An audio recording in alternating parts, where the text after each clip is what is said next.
Welcome to this special episode of EagleAir TV. I'm Hendrik Strott. And I'm Nathaniel Visconi. In this episode, we'll be covering stories our members submitted for the ASB 4-state competition hosted at Drury University. Rivalries are great, aren't they, Nate? You bet they are. Here's Eli Dean to tell us what makes Nixa's rivalry with Ozark so special.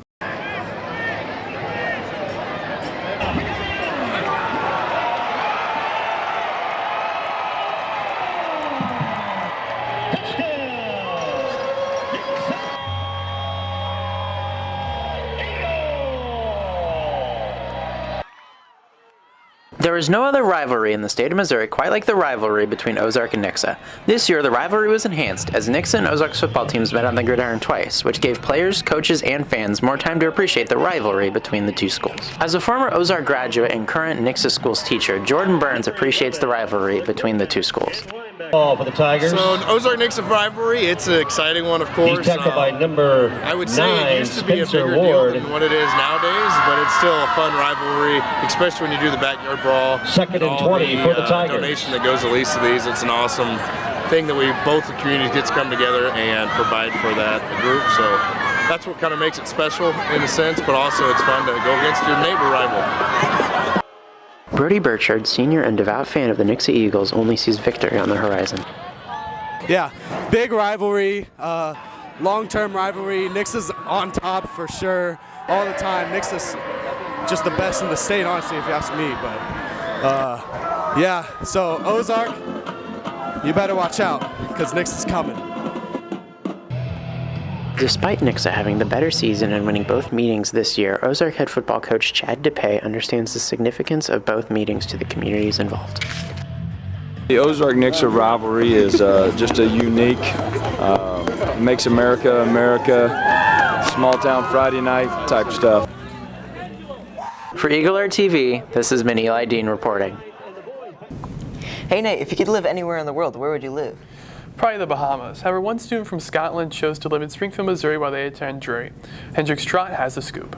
Starting college can be hard for most people, but even harder from people from other countries. Lexi Waller, a graduate student from Drury University, is still settling in after her move from Scotland.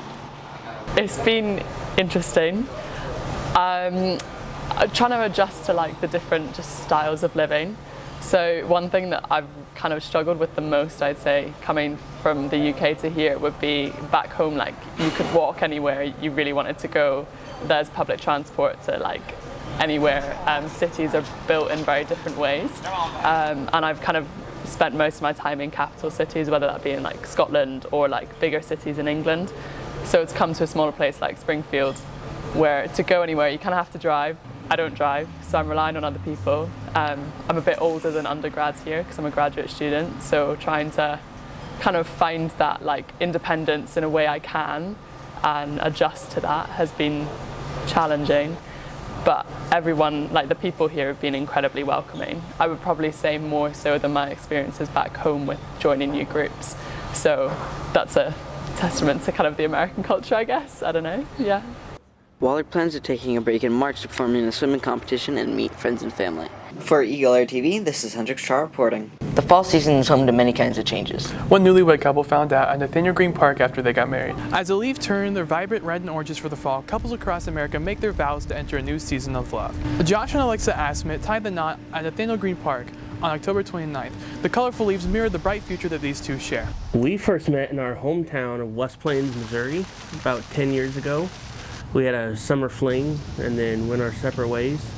And then we both ended up working at T-Mobile together, and we met again in 2018. And we've been together pretty quickly after that and ever since, and now here we are. I took her out with friends and we went to Backwoods Golf, and we were hitting at the driving range, and I waited till she got up there to hit. And she turns around and I'm on one knee, and the first thing out of her mouth is, "What are you doing right now?"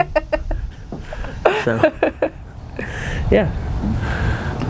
As the seasons change and the leaves go from red to brown, this couple is ready to make the world a little brighter together. For EagleAir TV, this is Nathaniel Visconi reporting.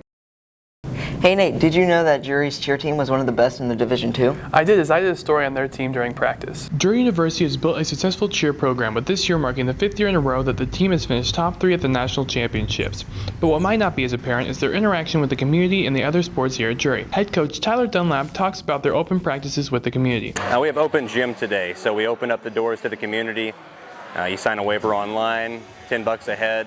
Starts at 1:30. We usually get rolling around 2 because everybody trickles in. We get all their waivers cleared. We get everybody signed up, and then we have a little practice and get everybody worked out.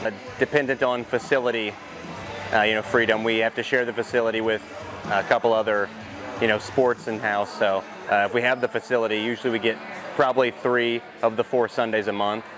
We try to come in here. We like to work hard, yeah. We have 3 practices a week ourselves. Monday, Wednesday, Friday, 5:30 to 8:30 in the evening. We support all the other sports. We've cheered a few of the hockey games. We cheer all of basketball, men and women's. We support everybody in reality. So we had a rugby match, our first Drury male rugby match. We went and supported that. We actually had a routine at the kind of inserted halftime they put together for us.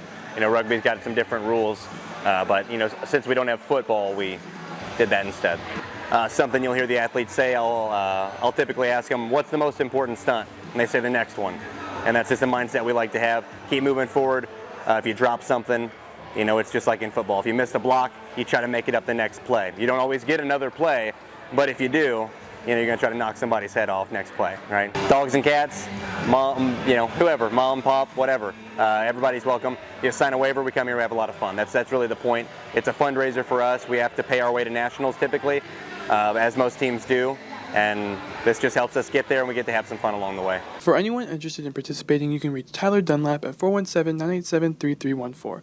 For EagleAir TV, this is Nathaniel Visconi reporting. Thank you for watching this special edition of EagleAir TV. Remember to stay safe and you matter.